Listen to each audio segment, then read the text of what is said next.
আজকে আপনাদেরকে চট্টগ্রামের ফেমাস পতেঙ্গা পেঁয়াজু তৈরি করে দেখাচ্ছি। আর সাথে আপনি আশা করি আজকের রেসিপি আপনাদের অনেক ভালো লাগবে। তো এই পতেঙ্গা পেঁয়াজু তো এখানে ডাল, তো আমি মুসুরির ডাল আর তার সাথে মটরের ডাল নিয়েছি হাফ কাপ করে। আর এখন দিয়ে দিচ্ছি এখানে কাঁচামরিচ আর পেঁয়াজ কুচি, 5-6টা কাঁচামরিচ মাঝখান থেকে ভেঙে তারপর দিয়ে দিচ্ছি ব্লেন্ডারে, একদম মিহি করে ব্লেন্ড করে নিব।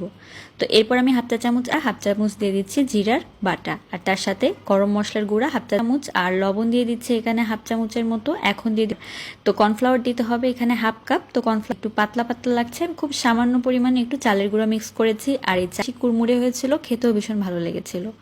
তো এখন ভালোভাবে এটাকে ছোট ছোট করে এখন আমি এগুলোকে ডুবো তেলের মধ্যে ভেজে নিব। তো এইভাবে আর এভাবে বানালে আপনার একদম হুবহু পতেঙ্গা পেঁয়াজুর স্বাদটা পাবেন। তো দেখেন একদম লাল লাল করে কিন্তু আমি ভেজে তুলে নিচ্ছি।